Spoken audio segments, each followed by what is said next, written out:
Vous écoutez un podcast cinéma du Centre des Arts d'Enghien-les-Bains. Eh bien, bonsoir à toutes et à tous. Merci d'être là pour la suite de ce cycle consacré au western. Je vois que quand même vous êtes assez nombreux quand même pour ce film qui est pas très connu et peut-être mal identifié pour pas mal de gens. Je ne sais pas tout de suite, j'ai envie de demander, est-ce qu'il y en a parmi vous qui ont déjà vu Keoma ? Personne ? Alors c'est super, je suis ravi de vous le proposer, donc d'autant plus que je peux vous dire que ça n'a pas été facile en fait d'en obtenir les droits. Il a fallu demander à l'ayant droit italien parce qu'il n'y a pas de distributeur en France. Et puis la projection, là, vous pourrez voir le film en fait grâce au Blu-ray qui a été édité en France, donc grâce à l'éditeur Ecstasy Off Film, un petit éditeur de films de genre, que je remercie au passage. Alors on s'était quitté le mois dernier, du coup il y a peut-être un mois et demi, presque 2 mois maintenant, avec Pat Garrett et Billy the Kid de Peckinpah. On était dans le Nouvel Hollywood, et puis là, au fur et à mesure qu'on avance finalement dans la chronologie, on revient sur le western italien qu'on avait abordé en décembre pour El Ciuncio. J'imagine qu'un certain nombre d'entre vous étaient là, peut-être déjà en décembre. Donc je vais essayer de ne pas trop me répéter, mais peut-être ça serait un peu utile quand même de redire quelques mots sur le western italien. Je sais pas si... Je pense que la plupart d'entre vous connaissent évidemment Sergio Leone, mais Sergio Leone, c'est un petit peu l'arbre qui cache la forêt quoi, du western italien, qui a commencé donc en 64 avec son film Pour une poignée de dollars, qui a révolutionné les codes esthétiques, narratifs du genre, et qui arrive, pour le rappeler, donc à un moment où Hollywood, les studios hollywoodiens sont quand même en train de se casser un peu la figure. Et il y aura encore des westerns américains produits aux États-Unis, évidemment, entre 64 et 69, mais 69, ça va être le moment où il y a la Horde sauvage, et où ça réactive vraiment quelque chose de très fort dans le western américain, avec le Nouvel Hollywood. Mais on a cette impression de passage de flambeau, quelque part, entre le western américain et le western italien, au moment de l'arrivée des westerns de Sergio Leone. Et ce qui est important peut-être de rappeler aussi, c'est que derrière Sergio Leone, il y a aussi beaucoup de cinéastes très talentueux.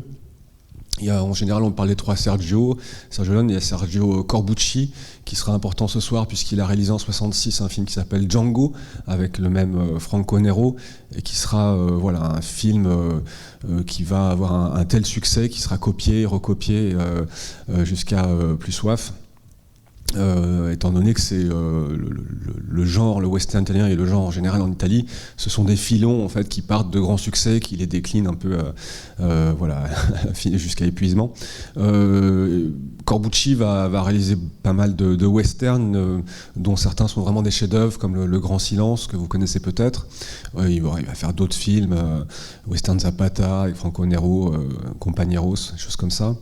Et donc en 66, il y a aussi un autre Sergio qui s'appelle Sergio Sollima, qui va réaliser Colorado et qui fera quelques westerns comme ça très importants, très réussis, comme le dernier Face à Face qu'on avait montré il y a peut-être 10 ans maintenant avec Jean-Baptiste Torre. Donc voilà. Mais ce que je veux dire, c'est que entre 64, 73, 73, enfin une dizaine d'années, pendant lesquelles en fait on va produire, semble-t-il, certains parlent de 700 westerns italiens. Donc il y a une production qui est vraiment énorme. Il y a beaucoup de grands films qu'on a du coup ignorés en fait, qui ont été ignorés par la critique, l'intelligentsia dominante, on va dire. Et il y a aussi évidemment beaucoup de mauvais films. Mais juste pour dessiner un petit peu la période, vous avez beaucoup d'artisans de la série B, comme on les a appelés, qui ont fait des films tout à fait honorables, comme Duccio Tessari, Antonio Margheriti. Il y a plein de noms comme ça de cinéastes. Je peux pas tout citer. Juste dire que le filon en fait va se tarir, quoi. En fait, ça va se finir un petit peu sur le mode auto-parodique. Et là, pour le coup, vous connaissez sans doute les films de Terence Hill, avec la série des Trinitas qu'il a commencé dans lesquels il a commencé à jouer à partir de 70-71, et ça va être la mort du western italien, parce qu'il va s'empêtrer un peu dans l'autoparodie, et d'une certaine manière Sergio Leone mettra un point final à tout ça avec Mon nom et personne en 73, qui est un vrai chef-d'œuvre. Mais après il va plus plus se passer grand-chose en termes de western en Italie. Et tout ça pour dire que Keoma, qui arrive en 1976, finalement, il arrive après une période où on ne fait quasiment plus de western en Italie. Donc c'était quelque chose que je voulais signaler parce que ça le singularise quand même par rapport à cette période. Et je vais vous parler de Castellari dans un instant. Juste repréciser que pour ce type de cinéma, on parle quand même souvent de cinéma bis, c'est-à-dire que c'est un cinéma qui est populaire, qui est souvent destiné à la diffusion dans les cinémas de quartier à l'époque, ou les drive-in.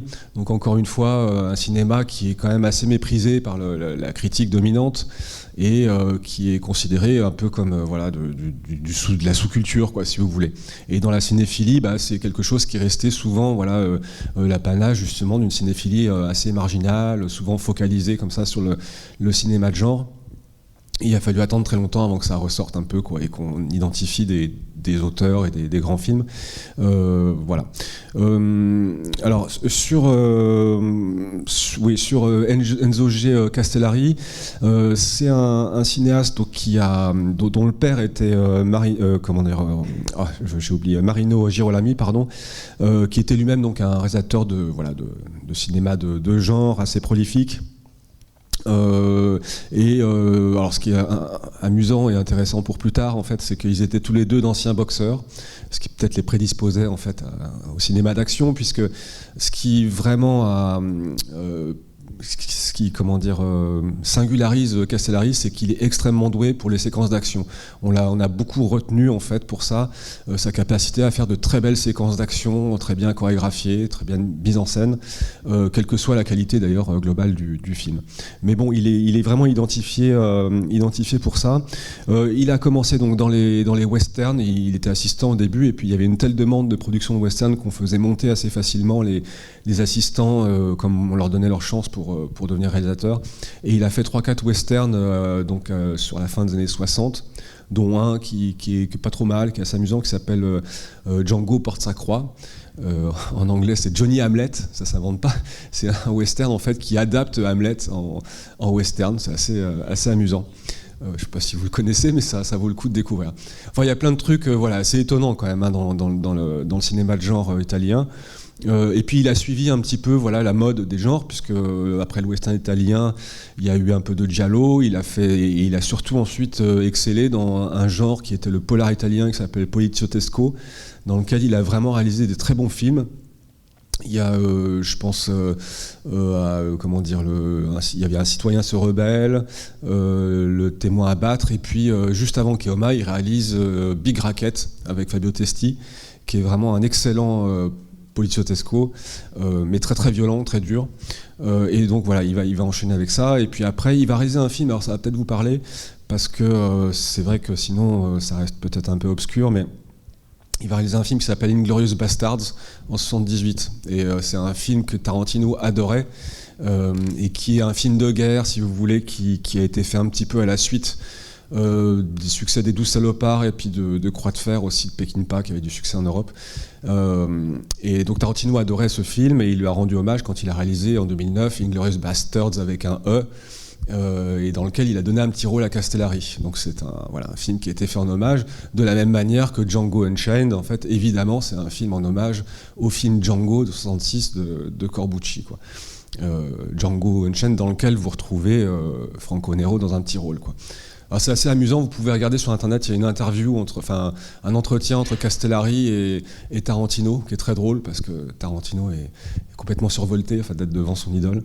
Voilà. Bon, en tout cas, Castellari, il va faire ça, puis après, dans les années 80, il va suivre un peu la pente du cinéma italien qui décline assez rapidement. Il va faire des films post-apocalyptiques comme les Guerriers du Bronx, qui sont des nanars en fait, mais très très plaisants à regarder, mais qui sont plutôt de la série Z, et qui viennent de la cuisse, si j'ose dire, de Mad Max, de New York 97, de ce genre de choses. Voilà. Comme d'habitude, en fait, c'est un cinéma, quand on dit cinéma de bis, c'est qu'il recycle des grands succès, il va surfer dessus, on ouvre un filon, on fait le plus possible de films qui engrangent de l'argent, quoi, sur ce succès-là, et puis quand le filon est arrivé, on passe à autre chose, quoi.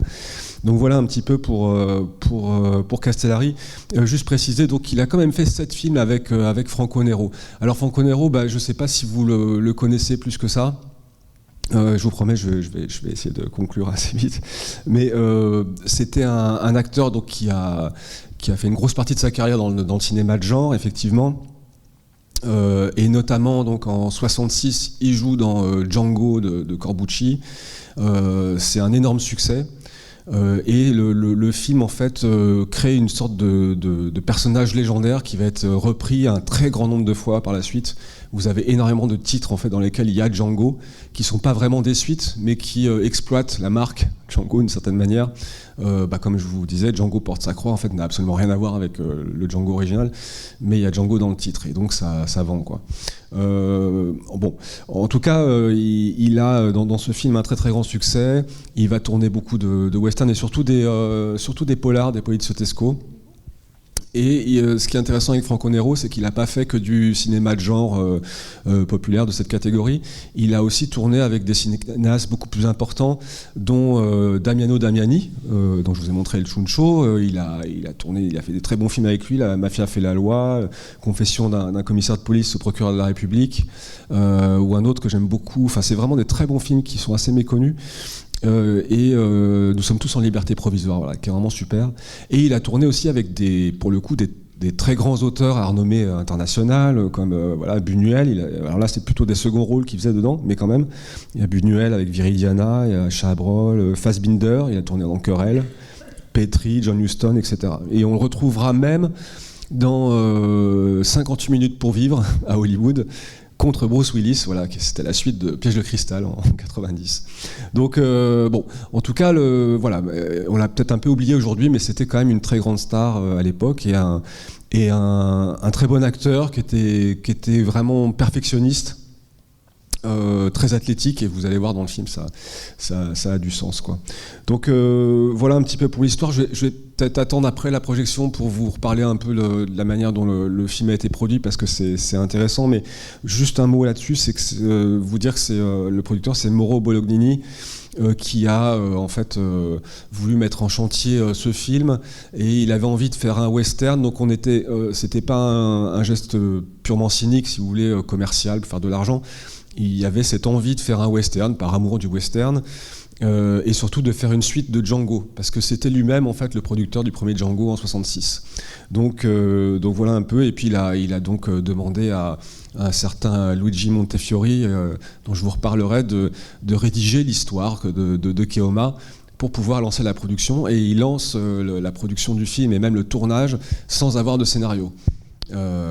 Et donc Castellari raconte, il a tourné le début, il a tourné la fin, puis après ils ont aperçu que le scénario qui avait été tiré du traitement en fait de cette histoire était complètement nul, et donc il a jeté le scénario, et ils ont fait le film au jour le jour, en réécrivant, voilà, au jour le jour, qu'est-ce qui va se passer, là on s'ennuie un peu, on va mettre un peu d'action, etc. Donc vous voyez, c'est un truc, alors on peut se dire ça va être la catastrophe, mais non, pas du tout. Je trouve que ce film est un miracle, justement, parce que ça a donné quelque chose d'assez extraordinaire. Alors voilà, je vais envoyer le film, parce que sinon je vais parler trop longtemps, je vais vous ennuyer, mais juste pour dire que le film, tel que vous allez le voir ce soir, donc, et il vient de la copie Blu-ray, effectivement, qui est sans doute la meilleure copie disponible actuellement.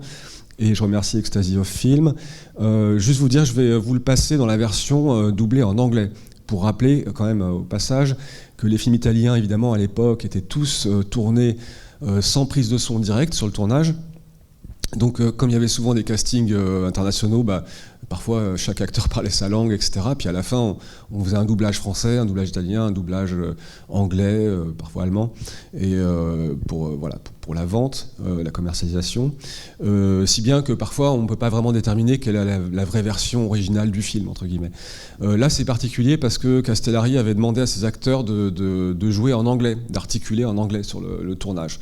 Donc en fait, c'est d'une certaine manière la langue du film, hein, puisque vous verrez bien, c'est plus ou moins synchro parce que ça a été redoublé de toute façon. Mais j'ai estimé que c'était la vraie version du film, c'est pour ça que je vous la projette dans cette version. Et d'ailleurs, c'est Franco Nero lui-même qui se double, donc c'est sa propre voix. Et vous allez voir, ça a du charme parce qu'il a quand même un petit accent italien. En tout cas, j'espère que ce film va vous plaire. C'est un film qui est assez fou, assez dingue. étrange. Enfin, je pense que vous n'avez pas l'habitude de voir ça, mais c'est un film qui prend beaucoup de risques, qui est quand même brillamment réalisé. Mais c'est aussi un film, voilà, de cinéma populaire, de cinéma bis. Donc il y a aussi un certain plaisir voilà, de l'action, évidemment de la violence, etc. Et donc il y a tout ça à la fois. Donc j'espère que ça sera un cocktail détonnant et que ça vous plaira. Et surtout qu'on pourra en reparler juste après. Voilà. Merci beaucoup et à tout à l'heure. Eh bien voilà, c'était Keoma. J'ai pris des risques en proposant ce film peut-être. Je ne sais pas si ça vous a plu, si ça vous a surpris en bien ou en mal. C'est quand même quelque chose, quoi, quand on est habitué au western classique et même au Sergio Leone, je pense. Ça doit faire un peu bizarre. Voilà, je ne sais pas si quelqu'un veut faire déjà une première remarque ou. Alors oui, enfin je te vois rire, mais il y a quand même des trucs drôles quand même dans le film, hein, il me semble. Voilà, on peut dire c'est kitsch. Voilà, rien que le personnage de Keoma, incarné par Franco Nero, il y a un côté improbable, hein, quand même. Il a quand même sa perruque, il a son bandana, il a ce costume avec la chemise ouverte sur le torse poilu, voilà, très très viril et tout. Enfin surtout voilà, un Indien métis incarné par un Italien aux yeux bleus. Enfin voilà, bon, mais en même temps, bon, il faut, quand on voit ce genre de film, faut aussi accepter ces choses-là en fait qui font partie du cinéma bis, en fait, de ses excès, de ses naïvetés. Voilà, c'est des choses en fait qu'on peut rejeter effectivement, mais c'est vrai que si on s'arrête là, effectivement on peut pas du tout, je pense, profiter du film qui a beaucoup de choses, il me semble, quand même à offrir. Donc alors bon, sur alors je regrette tout à l'heure de pas vous avoir quand même raconté un petit peu l'histoire de Django. Je sais pas, vous avez vu Django de Corbucci? Parce que en fait je vous disais que ce film avait été produit et désiré comme une suite de Django, et effectivement il en prend pas mal d'éléments. Django en 66, c'est quoi? C'est donc un film qui raconte l'histoire d'un ancien soldat qui s'est battu pour le Nord et qui revient dans sa ville d'origine, en fait, qui est située dans le Sud, et il tire derrière lui, en fait, il est à pied, il tire derrière lui un cercueil. On ne sait pas ce qu'il y a dans le cercueil, on suppose que c'est un mort, mais il y a quand même un suspense. Et il arrive dans cette ville donc boueuse, voilà, vraiment repoussante, à moitié morte, qui est sous la coupe d'un tyran raciste, etc., qui semble-t-il exterminer toute la population noire et qui s'en prend aux Mexicains. Et lui-même, en fait, est un personnage relativement flou dans son passé, dans ses intentions.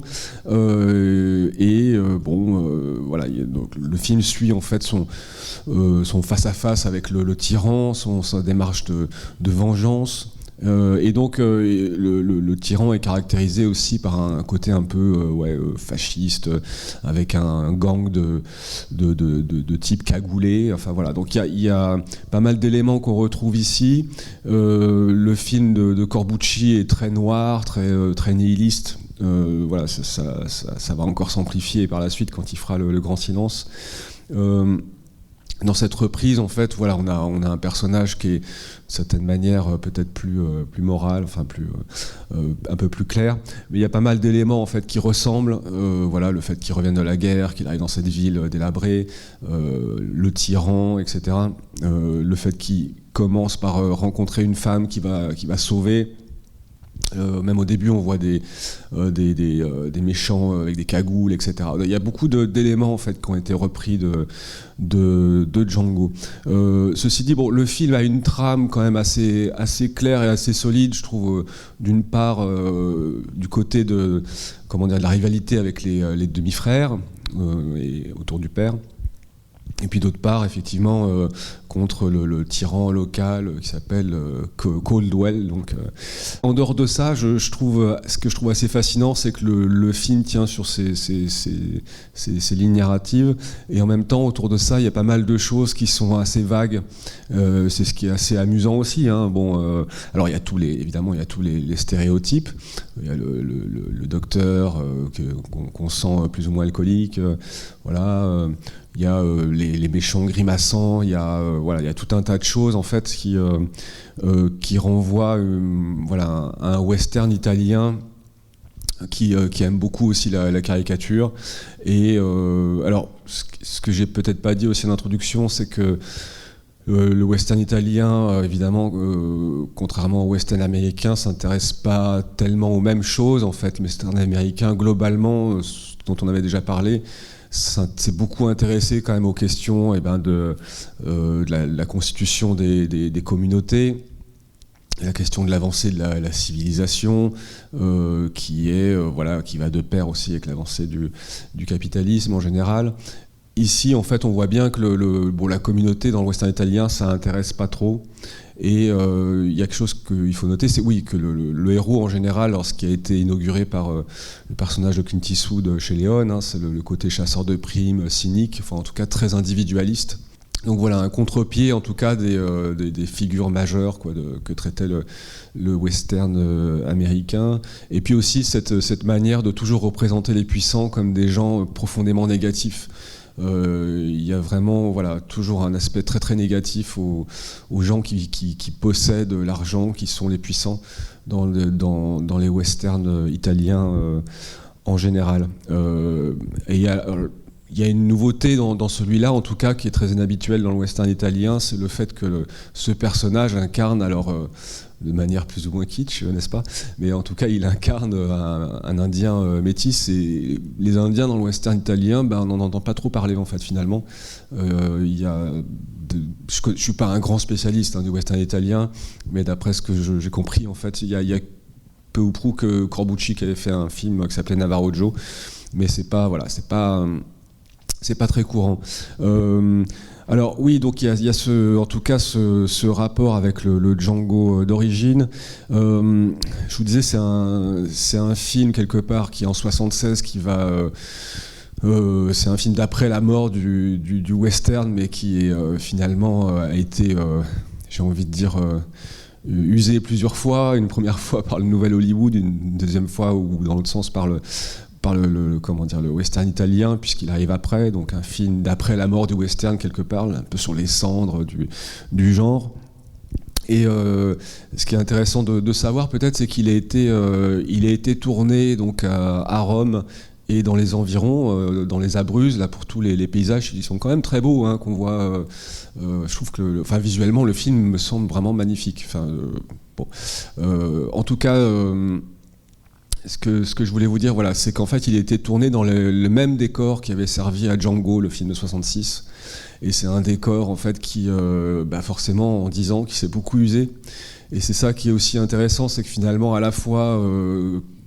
c'est un décor déjà à l'époque, en fait, qui avait un terrain très très boueux, complètement cradingue, qu'il ne voulait pas utiliser pour le Django de 66, parce que l'assistant Ruggero Deodato, il raconte que quand j'ai vu ça, je dis c'est un décor vraiment dégueulasse, on ne peut pas s'en servir, ça va être affreux.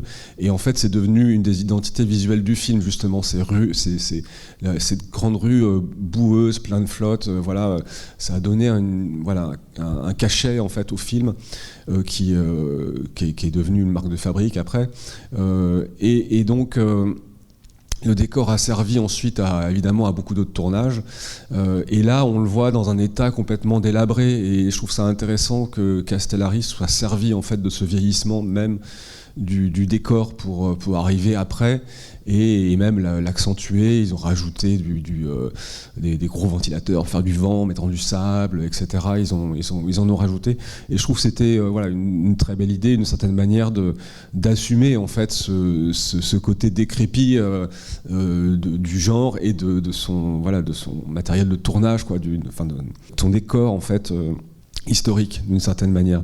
Le film, alors il a été tourné, il n'a pas été tourné à Almeria en Espagne comme l'ont été beaucoup de westerns à l'époque, donc il était tourné sur place et il a eu un budget un petit peu plus confortable que les films de ce type-là et aussi un peu plus de temps. Il était tourné en 2 mois, il me semble. Donc voilà un petit peu, oui, et aussi dire qu'il y a quand même il y a aussi les images sont très belles et je trouve que les décors sont très réussis et même les costumes, même si la moumoute de Franco Nero, mais quand même c'est le chef décorateur et costume en fait c'est Carlo Simi et c'est quelqu'un en fait qui a travaillé sur les premiers Sergio Leone. Donc c'est quand même pas n'importe qui quoi. Je veux dire, il y a quand même des talents dans le film, quoi, il me semble. Donc, bon, voilà ce que je pourrais dire un petit peu en introduction par rapport à ça. Alors, tout de suite, puisqu'on parlait de réaction un petit peu, comment dire, kitsch, etc., il y a la musique, parce que ça, c'est une grande question. Alors, tu vois, tu me dis que tu as trouvé ça bien, mais en fait, c'est une musique qui divise beaucoup. C'est-à-dire que y a plein de gens que ça fait sortir du film, qui trouvent ça insupportable, etc. Et d'autres qui aiment beaucoup. Moi, j'aime beaucoup, mais ça, apparemment, comme disait l'homme sans nom chez Léon, le monde se divise en deux catégories. Voilà, ceux qui aiment la musique de Keoma et ceux qui ne l'aiment pas. Mais là, c'est intéressant parce que en fait, quand il a monté son film, Castellari, il n'avait pas encore la musique. Et il l'a monté en fait en utilisant des chansons de Bob Dylan et de Leonard Cohen. Donc en fait, alors c'est intéressant qu'on ait montré Pat Garrett la dernière fois parce qu'en fait il a pris pour modèle ce qu'avait fait Peckinpah, enfin en tout cas Bob Dylan, sur Pat Garrett, c'est-à-dire des ballades, voilà. Qui correspondait magnifiquement à l'esprit de liberté du film et ce qu'il voulait reproduire là. Et aussi, il a pris des chansons de Leonard Cohen parce que ces chansons avaient servi sur le film John McCabe de Robert Altman. Alors c'était des chansons qui préexistaient au film, hein. Mais voilà, Castellari il cherchait en fait aussi le côté, c'est le côté voix grave que vous entendez, donc un truc vraiment déformé d'une certaine manière, mais ça vient de là, et donc ce côté dépressif un petit peu quoi de Leonard Cohen quoi. Si vous connaissez John McCabe, c'est un film qui se passe dans la neige, qui est vraiment une vision très déprimante en fait de l'Ouest. Avec un capitalisme vraiment brutal, sauvage, etc. Et puis des héros qui sont alors, plus que des anti-héros, enfin des gens complètement dépassés, dépressifs, etc. Et donc d'où la musique de Leonard Cohen, parce que dans le rayon dépression, ça y va, quoi. Mais moi, je trouve ça magnifique. Mais moi j'adore Leonard Cohen. Bref, en tout cas, il a utilisé ces musiques-là, et puis il a demandé ensuite aux frères Maurizio et Guido De Angelis, qui sont des compositeurs de musique de film italiens, qui ont fait des centaines de BO, enfin des staccanovistes, mais assez doués quand même. Très prolifique et il leur a dit voilà, inspirez-vous de ça pour créer votre musique. Et donc si vous connaissez bien les chansons de Dylan et Leonard Cohen, vous avez peut-être reconnu parfois des accords qui commencent les musiques et puis après ils partent dans autre chose, etc. Mais ça vient vraiment de là. Et bon, moi je trouve ça assez réussi, mais encore une fois on est dans le cinéma bis, donc du recyclage, la reprise, et c'est comme ça que ça s'est fait, quoi. Et puis alors pour les paroles, effectivement, Castellari avait demandé à ce qu'ils écrivent des paroles qui tournent autour de l'action, quoi, pour avoir un chant en fait, comme une sorte de chœur antique, quoi, quelque chose qui reprenne un peu ce qu'on voit, mais pas trop littéralement. Il leur avait écrit, il raconte qu'il leur avait écrit sur un papier, bon, voilà ce qui se passe dans le film, voilà, vous me faites un texte autour de ça, quoi. Mais bon, apparemment ils n'ont pas fait trop d'efforts, et ils ont presque littéralement en fait fait chanter les descriptions de l'action, ce qui fait que bon, là vous n'avez pas les sous-titres, je sais pas, c'est peut-être moins flagrant, mais c'est assez littéral, et il y a beaucoup de gens que ça gêne. Bon, moi je trouve ça assez chouette. En fait, j'aime bien ce côté justement redoublement en chanson. Ça ajoute une dimension un peu tragique que je trouve très très belle. Donc voilà. Alors peut-être moi ce que j'aimerais, ça serait peut-être tourner autour de la question justement du personnage du métis, qui était en fait pas du tout dans l'histoire, hein, à l'origine. Je parle de l'histoire qui avait des fameuses 50 pages qui avaient été rédigées par Montefiori. En fait, apparemment, c'est Franco Nero qui adorait les Indiens. Il a dit non, mais moi j'aimerais bien que le personnage soit indien ou métis, parce que j'aime bien. Du coup, ils ont transformé le personnage en indien métis, et puis ils ont adapté le scénario comme ça. Donc ça vient en fait d'une envie de Franco Nero, mais qui est quelque chose de sincère et quelque chose de profond. C'est pas juste une lubie, quoi. Mais c'est juste pour commencer à vous dessiner un peu le fait qu'il y a beaucoup de choses qui sont venues de part et d'autre, s'insérer dans le film et finalement finir par s'amalgamer, quoi. En tout cas, voilà, ce que je voulais dire, c'était revenir à la première image du film qui m'a beaucoup frappé. Je ne sais pas si vous vous souvenez, avant le générique. On voit Keoma arriver dans la ruelle principale de la ville, non, un petit peu à côté, je ne sais plus, mais enfin, ça ressemble à une ruelle principale. Et on le voit à travers l'encadrure d'une porte. Et je sais pas vous si ça vous a fait penser à ça. Moi, j'ai automatiquement pensé en fait à l'ouverture de la prisonnière du désert que j'ai revue il y a pas longtemps, parce que évidemment ça commence comme ça. Et je me dis c'est quand même pas anodin de démarrer un film avec un plan pareil qui est quand même, comme on dit, iconique dans le cinéma et dans le western évidemment. Donc La prisonnière du désert 56 de John Ford avec John Wayne, et on voit John Wayne arriver. Enfin, la porte s'ouvre, on est dans un ranch, voilà, et on voit à l'extérieur donc le Monument Valley, le désert.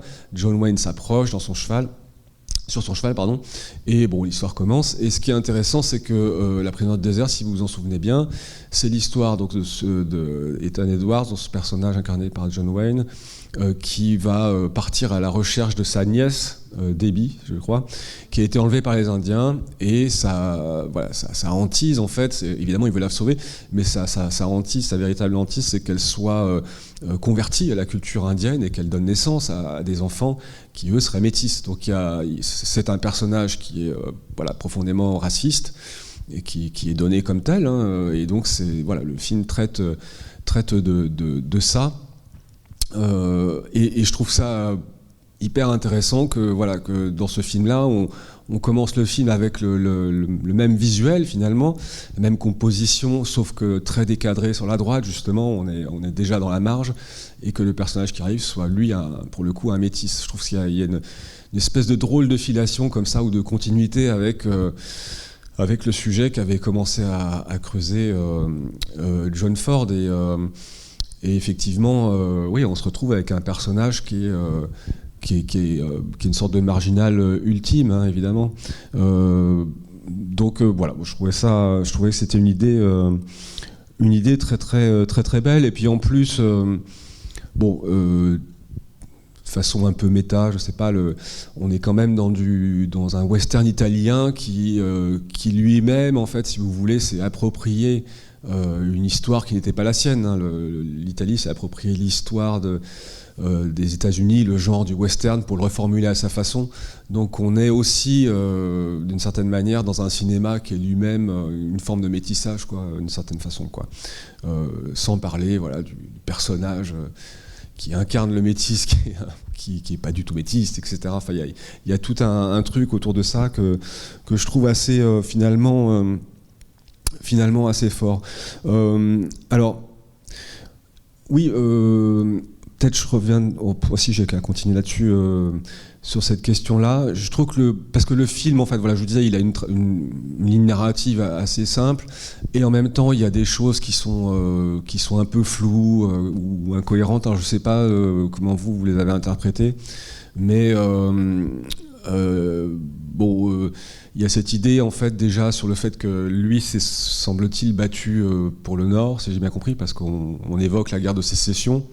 C'est fait de manière un peu au détour d'un dialogue. Mais j'ai un doute en fait en revoyant le film, parce que je me suis dit en fait il revient dans une ville qui est dans le sud. Possiblement, parce qu'il y a cette figure de tyran qui est, tout le monde est hyper raciste, il reste qu'un noir, enfin c'est un peu étrange.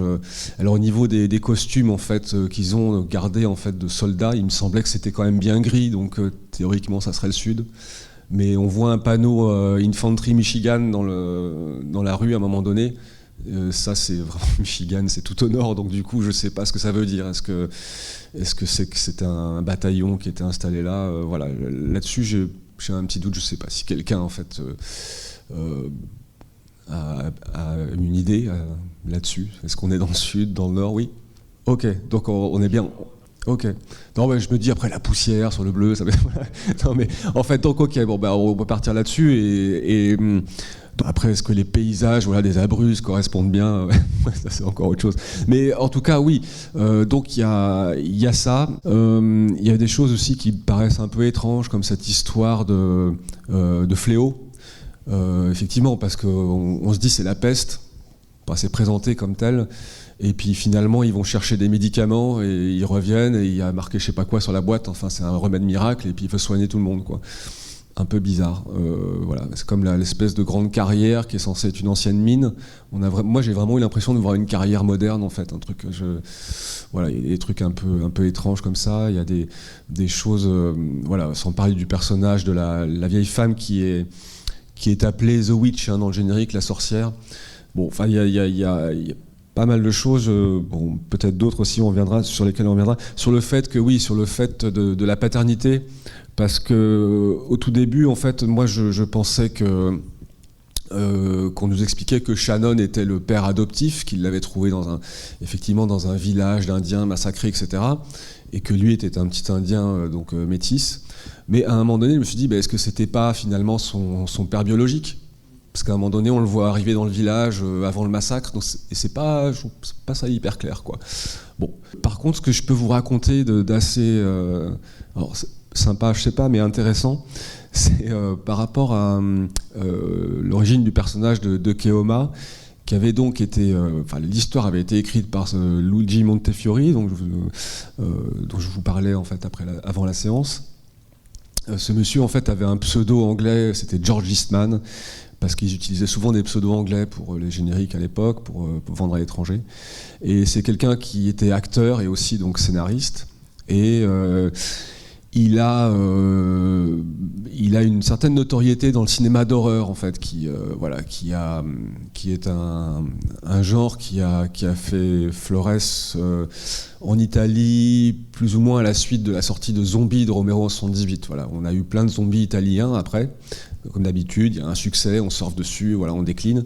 Et il y a eu énormément d'excès en fait dans le film d'horreur italien de l'époque, des excès sanglants. Enfin, si vous connaissez pas, si vous avez le cœur bien accroché, ça vaut le coup de jeter un œil. Regardez les films de Lucio Fulci, c'est vraiment passionnant. Mais c'est extrême. Et puis il y avait aussi plein de séries Z.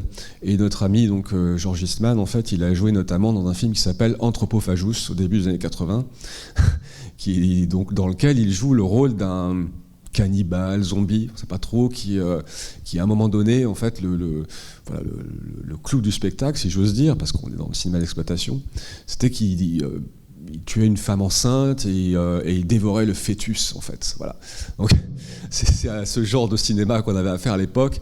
En tout cas, voilà, il est quand même, on est quand même très haut dans l'inventivité. Mais pourquoi je vous raconte ça? C'est parce que, en fait, il avait écrit une scène qui racontait la naissance de Keoma et qui n'a pas été filmée et que je trouve intéressante parce qu'elle est dingue. La scène était censée se dérouler comme suit. Shannon, le père, en fait, arrivait dans le village, et donc la mère de Keoma était allongée, morte, enceinte. Et devant elle, il y avait un cheval avec un type dessus, avec la corde passée autour du cou, sous un arbre. Et apparemment, les bourreaux s'étaient enfuis, enfin quelque chose comme ça. Et lui découvre cette scène et il s'aperçoit que le bébé est encore vivant dans le ventre de la mère qui est morte.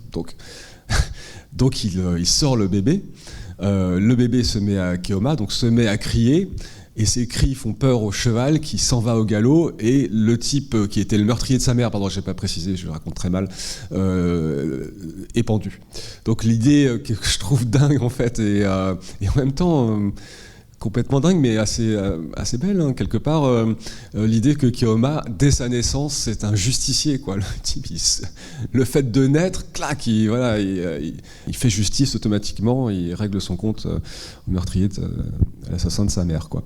Bon, enfin, en tout cas, de toute évidence, en 1976, il n'était pas prêt à tourner une chose pareille, et encore moins Castellari, qui n'était pas du tout porté sur le cinéma d'horreur, en fait. Voilà. Et donc, voilà, le traitement en fait de George Eastman, alias Luigi Montefiore, était quand même beaucoup plus violent que ce que vous voyez, de toute évidence. Par contre, il y avait quand même un élément fantastique, enfin des choses qui sont restées.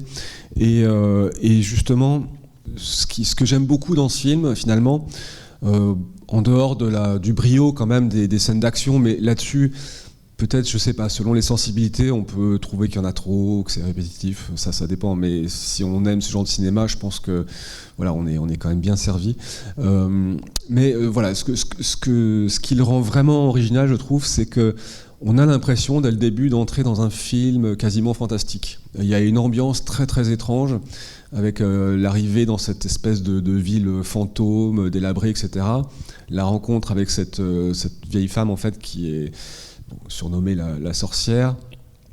On voit tout de suite en fait le flashback sur le village d'Indiens massacrés.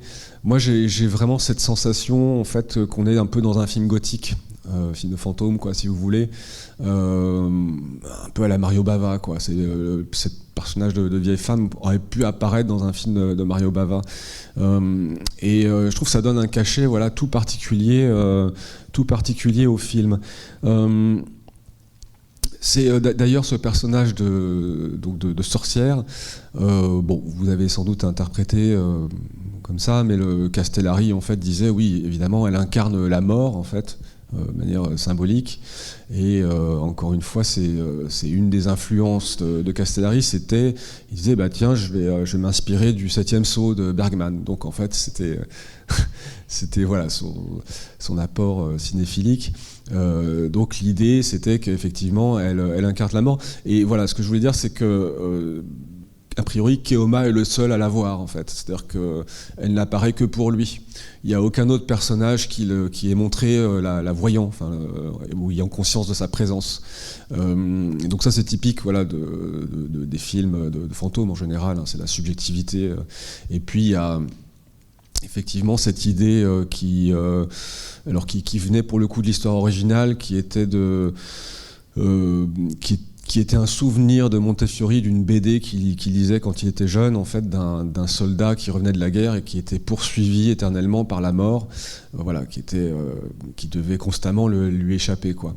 Donc là, c'est un peu tordu, un peu différemment, c'est-à-dire on a l'impression qu'elle est parfois comment dire, comme une sorte de malédiction, et parfois elle va l'aider, en fait. Donc c'est assez ambivalent, mais à la fin, effectivement, c'est pour ça que quand elle a le bébé dans les bras et qu'elle dit je peux pas le garder, il va mourir, parce que effectivement elle incarne la mort. Et puis il répond ce truc incroyable, non, t'inquiète pas, il est libre, c'est bon. Mais en même temps, bon, voilà, on est dans du cinéma de genre un peu naïf, mais bon, moi je trouve que ça fonctionne plutôt bien. Après, ce qui irait aussi dans le sens je crois, de ce côté fantastique, film de fantômes au sens large, hein, fantômes aussi comme des fantômes du western au sens large, hein, tous les stéréotypes, les acteurs, le décor lui-même sont un peu comme les fantômes d'un genre, hein, comme d'une certaine manière. Et ben on a en fait ces très très beaux flashbacks. Je ne sais pas si ça vous a frappé, mais quand même il y a une utilisation des flashbacks qui est très réussie, je trouve, dans le film, et qui est pas banale du tout. Surtout cette manière d'intégrer les souvenirs dans les scènes au présent avec une continuité dans la prise de vue, quoi. C'est-à-dire qu'il y a beaucoup de plans séquences, hein, où on passe d'un temps à un autre dans un mouvement de caméra. Je trouve que ça, c'est très très réussi. Il y a une autre modalité du flashback qui est celle des inserts d'images très courts, en fait, où on voit juste un petit bout de ce qui s'est passé autrefois, et qui fonctionne aussi très bien dans ce régime-là, je trouve, parce qu'ils sont très variés. C'est-à-dire qu'on aperçoit des petits bouts de scène et qui ouvrent en fait un imaginaire, je trouve, assez, beaucoup plus grand que ce qu'on nous montre. Et ça, il faut quand même beaucoup de... Je crois qu'il faut aussi reconnaître beaucoup de talent à Castellari pour avoir tourné en fait cette variété, quoi, d'images, en fait. Mais En tout cas, pour les flashbacks, là encore, il y a une influence dont il a témoigné. Il a dit je me suis inspiré de Kazan, en fait, pour ça. Alors, j'ai pas trouvé la référence du film dans ces interviews, mais il me semble qu'il s'agit de l'arrangement de Kazan, qui doit dater de 69, quelque chose comme ça. Je ne sais pas si vous l'avez vu, c'est avec Kirk Douglas. C'est Kirk Douglas qui joue un type qui travaille dans la publicité, et puis il fait une espèce de crise de la quarantaine, enfin il tombe en dépression, etc. Et puis voilà, il doit se confronter avec son passé, les problèmes avec son père, etc. Et à un moment donné dans le film, il retourne dans la maison de son enfance. Et là, effectivement, il y a des scènes, des séquences où le passé ressurgit dans le présent, quoi, dans la continuité des plans.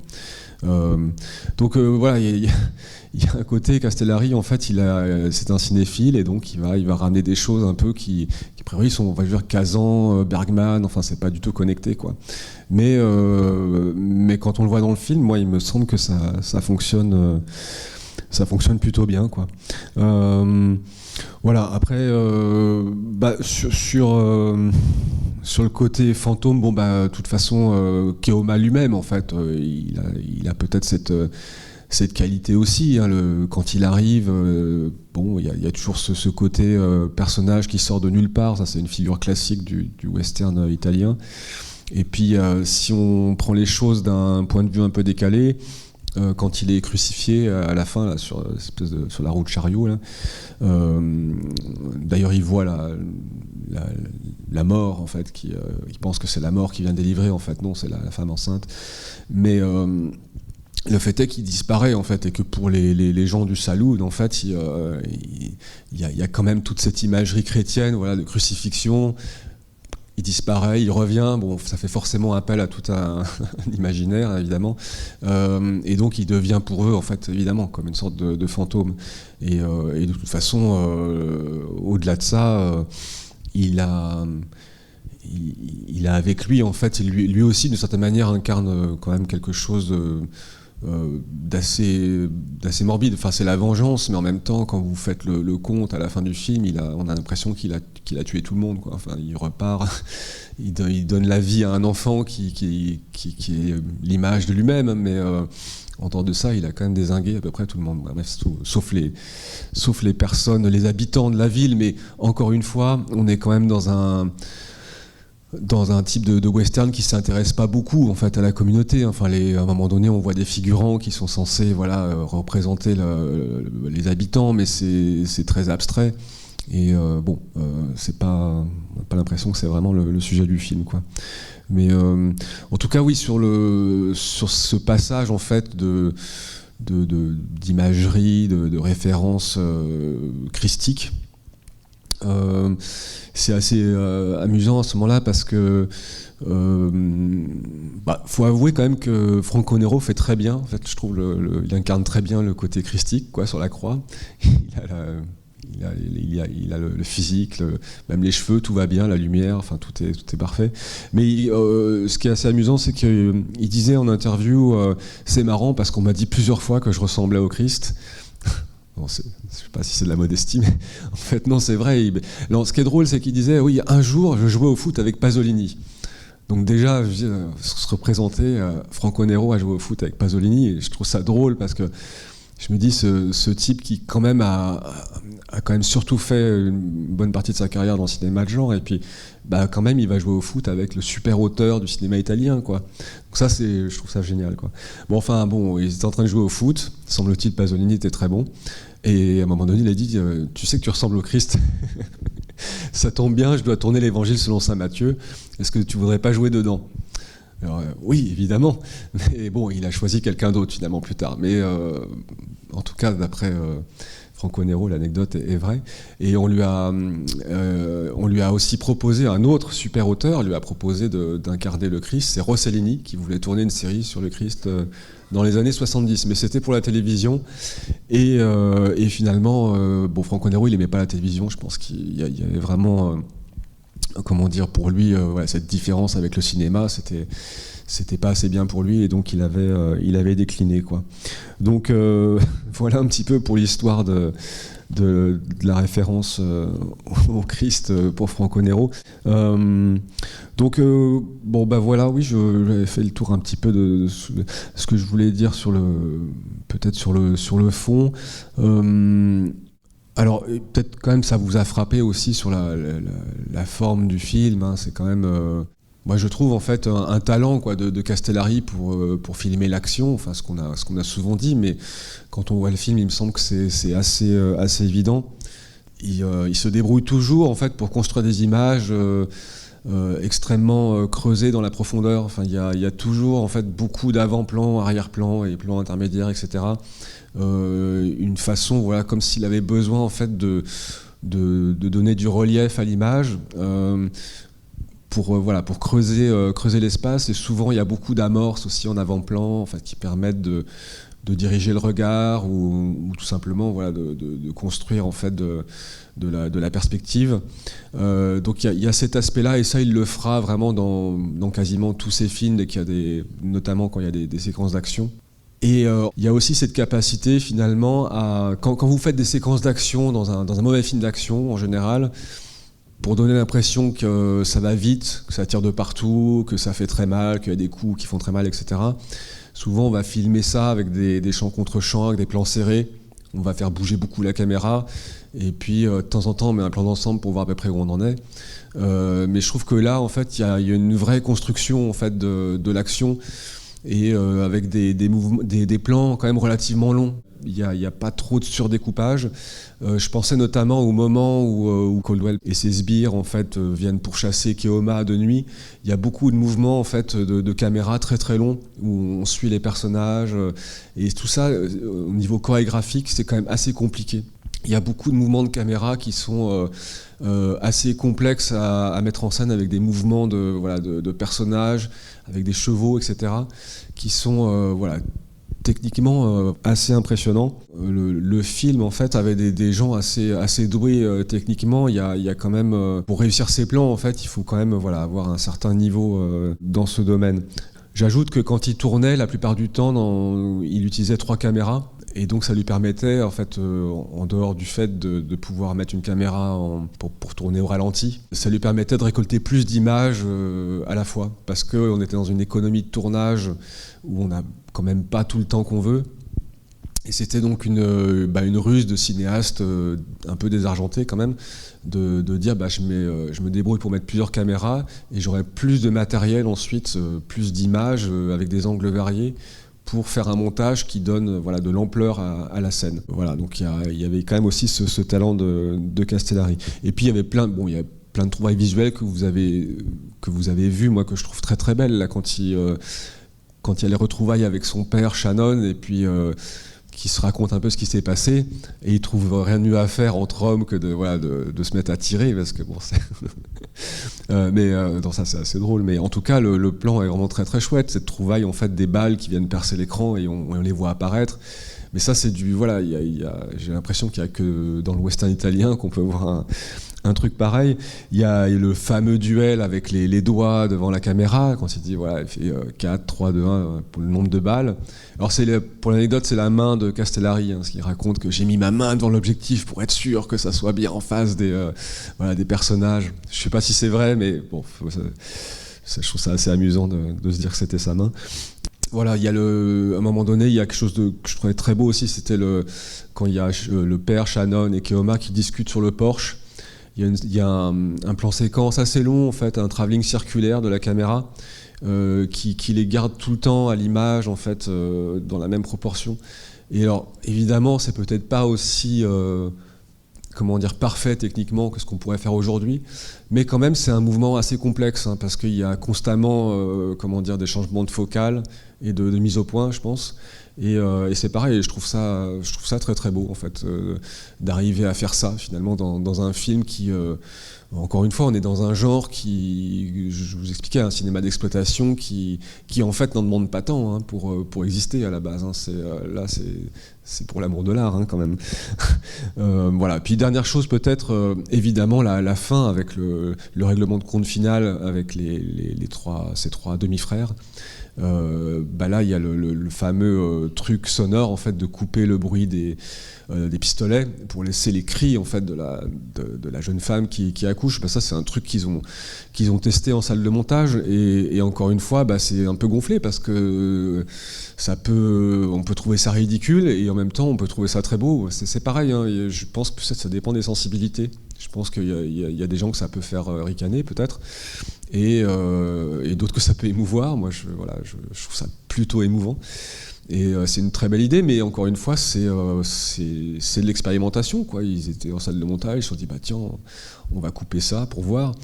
Et c'est quasiment un truc qu'on verrait plutôt dans du cinéma d'auteur, de prendre ce genre de risque, d'une certaine manière, quoi. Donc ça, je trouvais ça assez gonflé. Ah oui, et dernier truc, évidemment, ça je ne l'ai pas parlé, mais c'est l'influence de Peckinpah, hein, ça c'était revendiqué par Castellari. Il a été traumatisé par la Horde sauvage, évidemment. Et donc tous les ralentis que vous voyez sont exactement les mêmes types de ralentis que pratiquait Peckinpah, Castellari s'en cachait pas. Et donc dès que vous avez un type qui se fait tirer dessus et qui tombe dans une flaque ou que sais-je, on a droit au ralenti. Alors évidemment, je ne sais pas si vous étiez là pour Pas de Garrett, j'en avais parlé un petit peu, mais le ralenti chez Peckinpah nous dit un peu plus de choses que Castellari peut-être. Chez Peckinpah, si vous vous souvenez, il y a toujours ce truc contradictoire chez lui en fait, où il y a toujours une chose et son contraire qui coexistent. Et quand on voyait des corps en fait qui chutent chez Peckinpah, qui se sont fait tirer dessus, il y a à la fois en fait le ralenti qui va détailler, si vous voulez, le processus de mort, donc quelque chose de très violent, qui peut être jugé un peu obscène, parce qu'on n'a pas forcément envie de voir ça au ralenti. Mais il y a aussi en fait le corps qui est soudain libéré en fait de la pesanteur et qui se retrouve à flotter et dans un certain état de grâce quelque part, quoi. Il y a quelque chose comme un soulagement aussi qui est à l'œuvre. Donc il y a les deux, quoi, chez Peckinpah.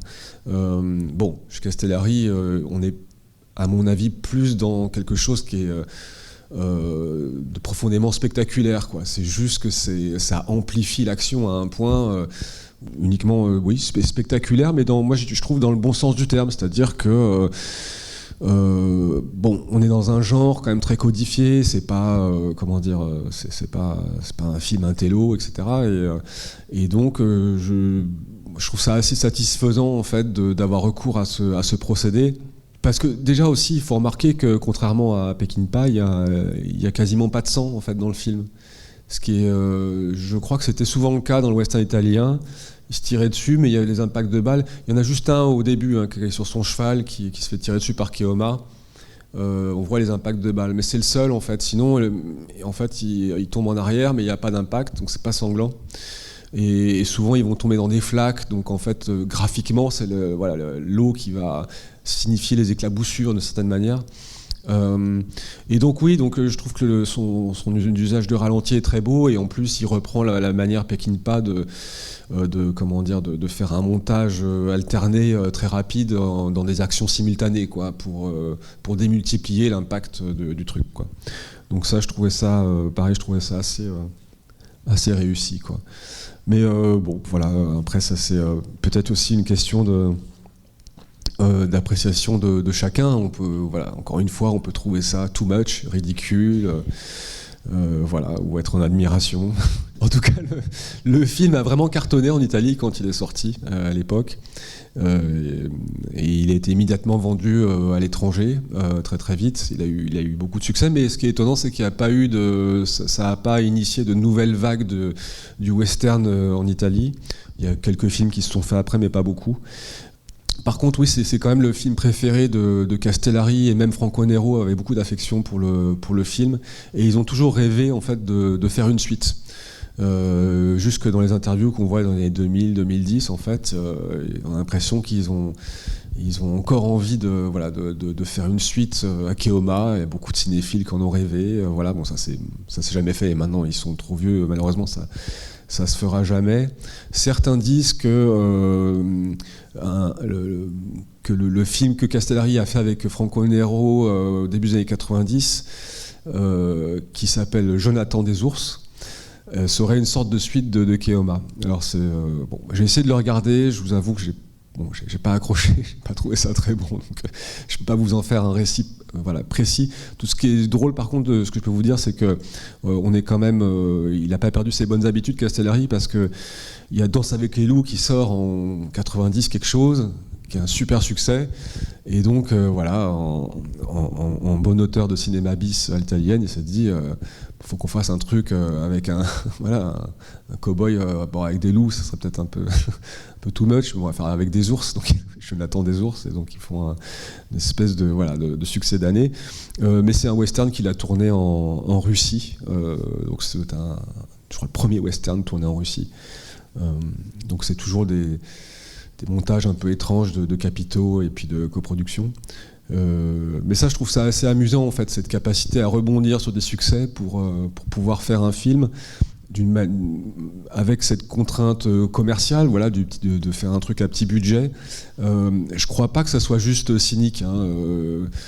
Il y a de toute évidence chez Castellari, en fait, un amour du cinéma, un certain type de cinéma qui est plus du côté du divertissement, du spectacle.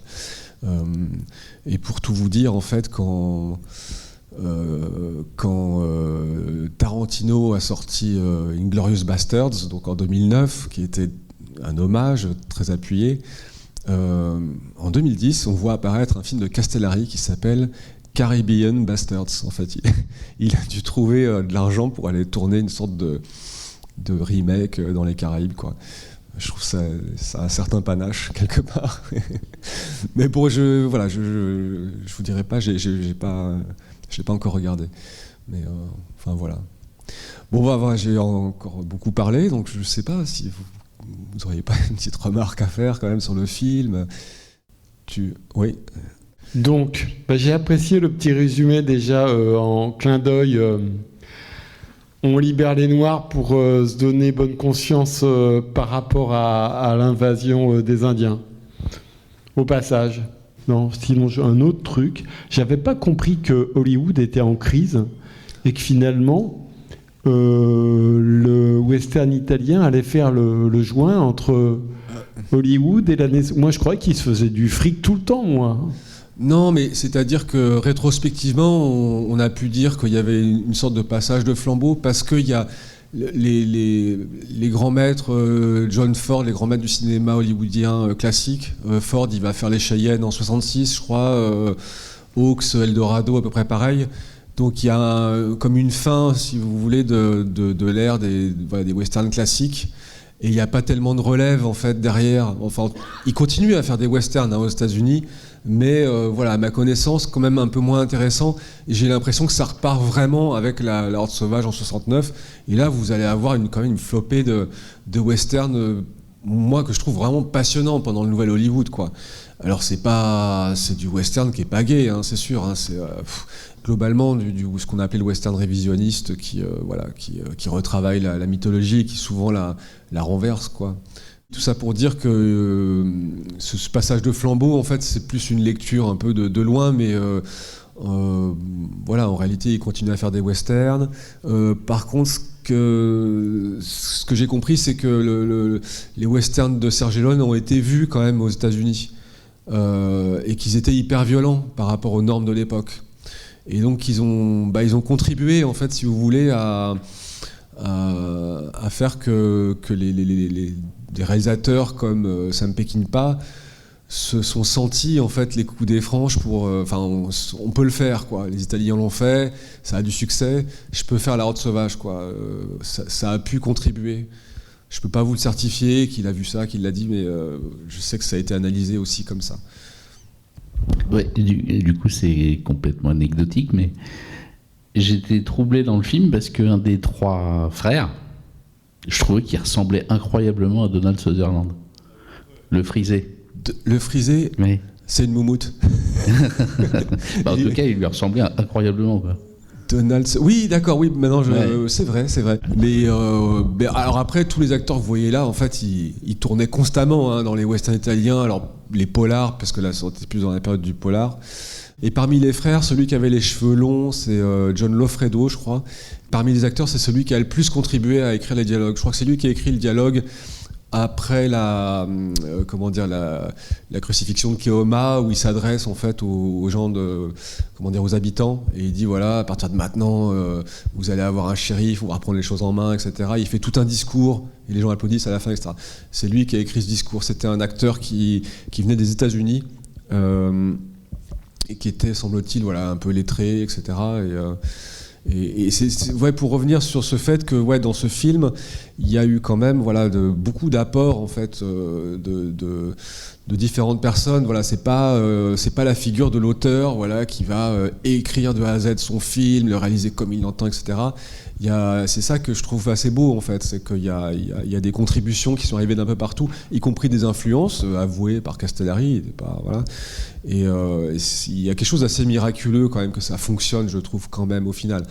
Oui, et donc j'ai oublié de vous raconter donc une anecdote qui est assez significative sur la manière dont le film a été fabriqué. Ça concerne le personnage de George qui est interprété par Woody Strode. Woody Strode, donc, qui est un acteur assez important quand même, parce qu'il a incarné le sergent noir dans le film de John Ford, fin des années 50, début 60. Il a également été l'acolyte donc de John Wayne dans le film Liberty Valance.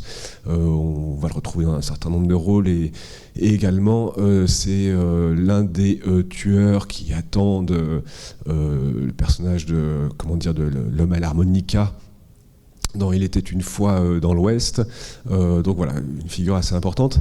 Et donc il a tourné quelques films aussi en Italie à cette période. Et en 76, donc, le film Kaufman est donc en production, le tournage n'a pas commencé, et il se trouve que Castellari rencontre Woody Strode dans les bureaux de la production, et il adore Woody Strode, et il lui dit « Qu'est-ce que tu fais là ?» Woody Strode lui dit je vais faire un tour, voir s'il y a des tournages possibles. Et Castellari lui dit écoute, tourne dans Keoma, j'ai un rôle pour toi, j'adore ce que tu fais, etc. Et Woody Strode lui dit très bien, c'est quoi donc le rôle? Et il dit attends, bouge pas, je vais te l'écrire.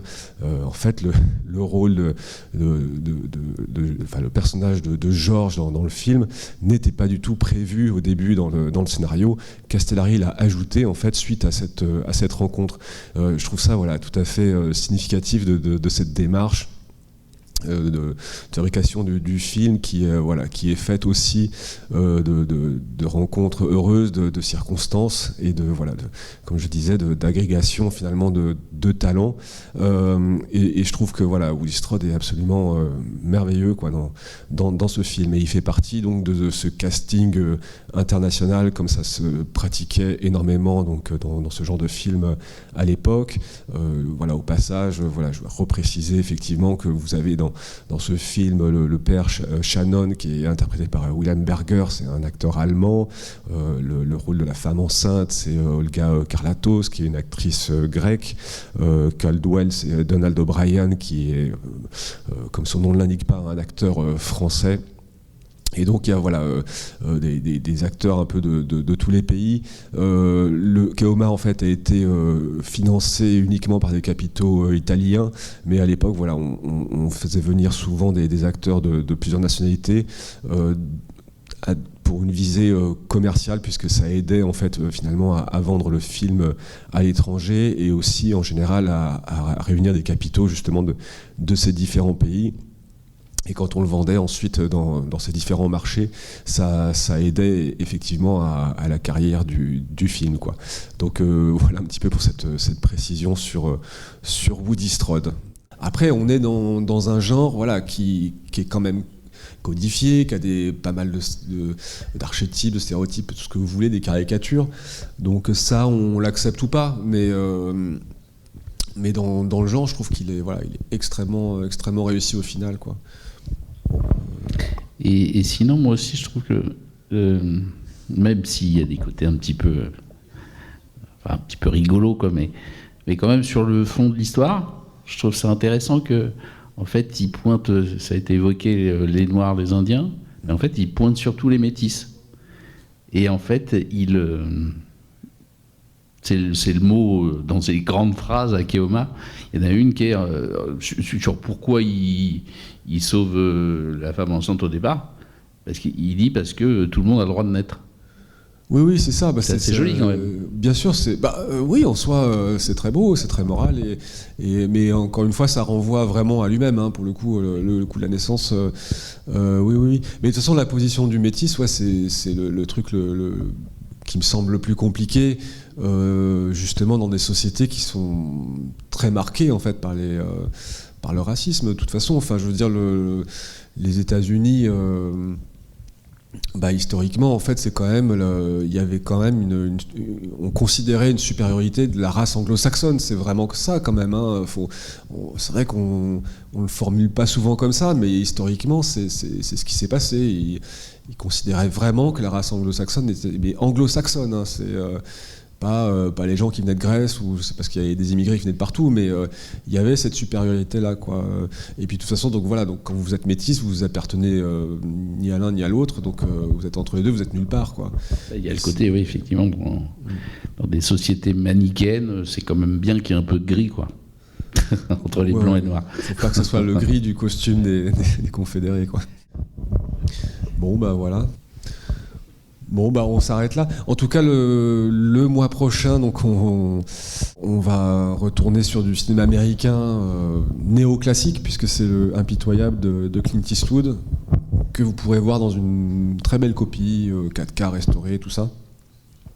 Et qui est un très très grand film à une époque en fait où le western on n'en fait quasiment plus, quoi, à partir du début des années 80. Enfin, il y en a sporadiquement, même encore aujourd'hui, il y en a encore, mais enfin, c'est un genre qui est quasiment éteint, quoi. Et donc en 92, je crois, Impitoyable, ça a fait un drôle d'effet, en fait, de voir ce film d'Eastwood qui est très très noir, en fait, qui est à la fois un style néoclassique, mais qui en même temps fait une relecture de l'histoire du western très très sombre.